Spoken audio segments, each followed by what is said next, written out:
Mas, Masih. masih. Masih on fire lagi dia, on fire.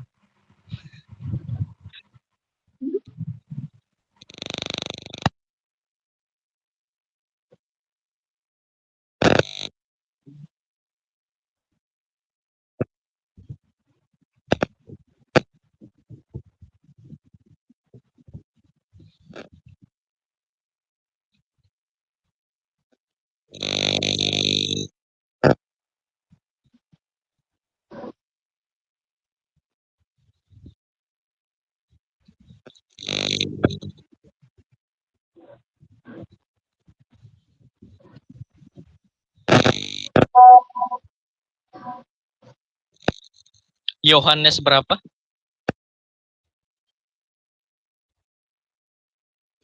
Delapan ya. Oh, oke. Sebab segala firman yang engkau sampaikan sebenarnya agak noise ini. Siapa ini yang noise?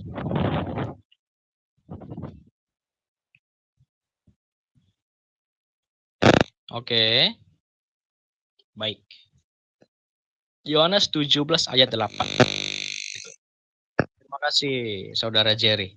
Sebab segala firman yang telah engkau sampaikan kepadaku, telah kusampaikan kepada mereka, ya. Dan mereka telah menerimanya.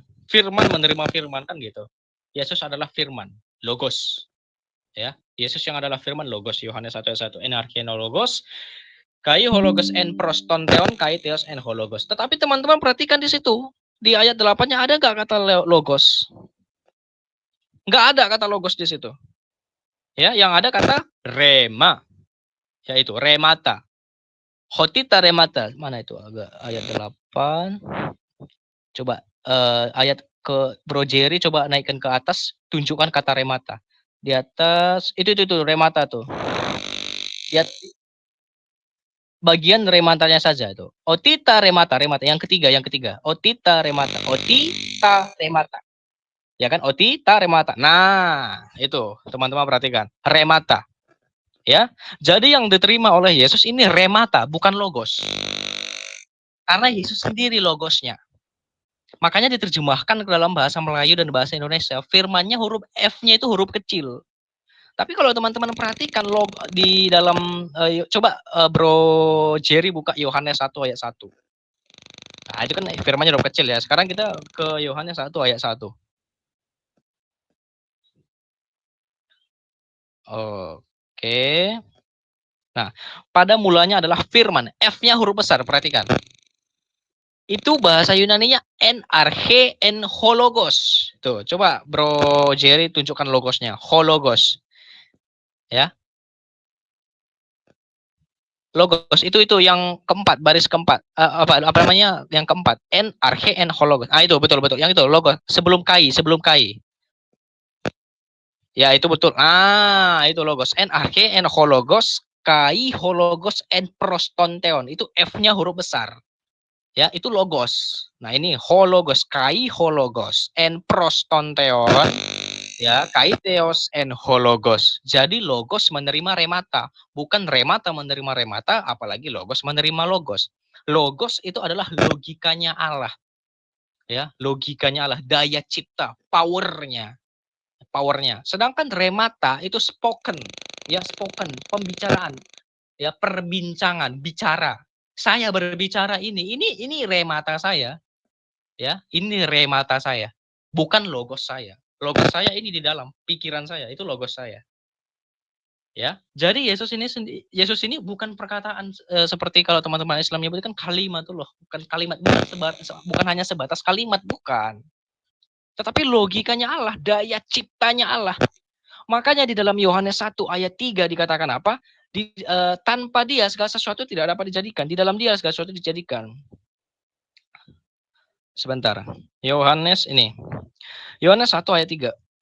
Sorry. Segala sesuatu dijadikan oleh dia, dan tanpa dia tidak ada satupun yang telah jadi dari segala yang telah dijadikan. Kira-kira kenapa? Saya kasih ayatnya lagi ya, ini.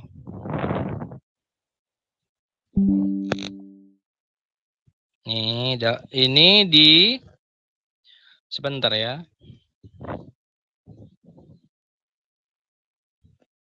Ya itu kan segala sesuatu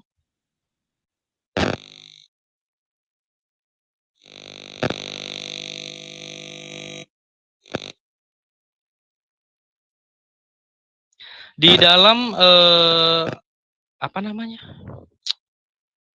Kolose 1 ayat 16. Nah, itu kan segala sesuatu kita bandingkan aja dulu ya. Kolose 1 ayat 16. Nah, kalau teman-teman baca Kolose 1 ayat 16, karena di dalam dialah, ya kan? Ini tadi kan ia adalah gambar Allah ya kan? Ia adalah gambar Allah yang tidak kelihatan, yang sulung, lebih utama dari segala yang diciptakan. Lalu di ayat selanjutnya dibacakan, karena di dalam dialah telah diciptakan segala sesuatu yang ada di sorga dan yang ada di bumi, yang kelihatan dan yang tidak kelihatan, baik singgasana maupun kerajaan, baik pemerintahan maupun penguasa, segala sesuatu diciptakan oleh Dia dan untuk Dia. Ya, oleh siapa? Oleh firman, oleh logos. Siapa Dia? Yesus. Ya, segala sesuatu yang diciptakan ada di dalam Yesus. Ya, di dalam diri Yesus misalnya. Jadi tanpa ada Dia bagaimana mau menciptakan? Ini juga sekaligus menekankan di dalam kitab Kejadian tadi, berfirman Allah. Jadi ketika Allah menciptakan, Dia berfirman. Tanpa firman tidak ada yang diciptakan. Yohanes 1 ayat 3.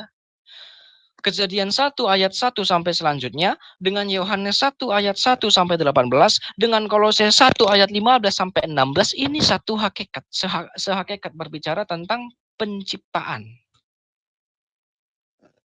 Penekanannya nanti bagaimana? Nah, kalau kita lihat dari Kolose 1 ayat 15, ini juga dia berkaitan dengan Wahyu 3 ayat 14. Dia adalah arche, pemimpin dari segala theos, ciptaan. Ya. Wahyu 3 ayat 14. Dia adalah arche. Coba kita perhatikan kalimat Yunaninya. Bandingkan dengan yang tadi di dalam Kolose 1 ayat 15 nanti, ya. Wahyu 3 ayat Wahyu 3 ayat 14.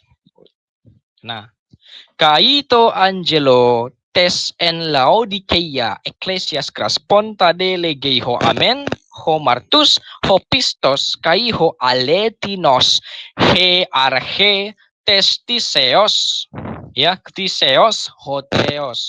Dia adalah arche. Kalau kita lihat dari leksikal Yunaninya, dari Greeknya, arche ini artinya apa? Rule. Ya, rule, kingly of magisterial. Ya, sense bisa juga diterjemahkan menjadi beginning. Itu dia disebut arche. Makanya di 3 hari lalu saya sudah jelaskan sama teman-teman, monarki atau monarch dalam bahasa Inggris itu berasal dari bahasa Yunani, monos dan archein. Monos artinya satu, archein artinya penguasa. Artinya penguasa tunggal, penguasa satu. Monos archein, monarki. Yesus disebut arche, pemimpin. Archein itu berasal dari kata arche. Yesus arche.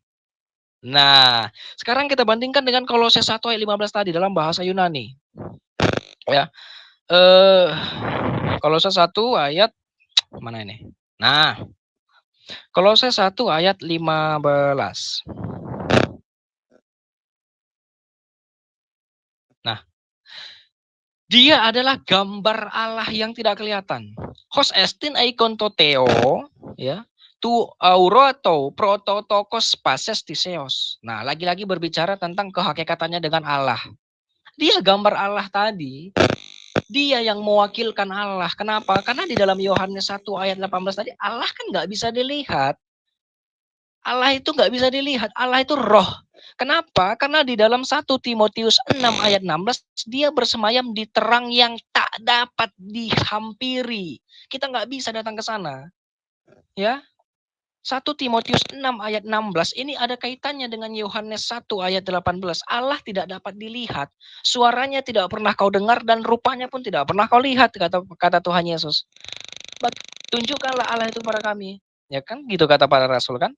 Suaranya tidak pernah kau lihat dan rupanya pun memang tidak pernah kau lihat dan tidak bisa kau lihat. Yohanes 1 ayat 18 mengatakan tidak seorang pun pernah melihat Allah, tidak pernah sepanjang sejarah. Karena di dalam perjanjian lama juga Allah itu tidak menunjukkan diri, tetapi teofani, teos dan fani, penampakan teos, penampakan ilahi, bukan secara real.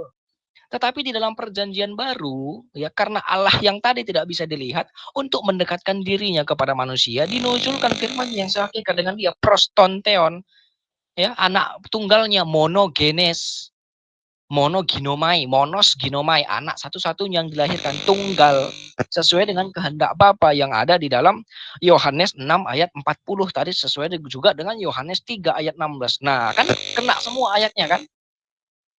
Saling berkaitan semua ayatnya yang kita bahas tadi. Ujung-ujungnya ke sana. Inilah keindahan Alkitab. Ya. Jadi bukan logos menerima logos atau remata menerima remata, tetapi logos menerima remata. Karena Yesus adalah logos, Allah itu menyampaikan rematanya diterima oleh sang logos. Makanya di sini logosnya pakai kata ho. Ya, ho itu adalah definite artikel seperti kata the dalam bahasa Inggris, atau al dalam bahasa Arab, atau ha dalam bahasa Ibrani. Hamashiach atau the Christ, the Messiah, Al-Masih. Nah itu kata-kata sandang semua. The atau ho logos. Artinya dia memang sosoknya ada. Gitu. Gimana, saudaraku?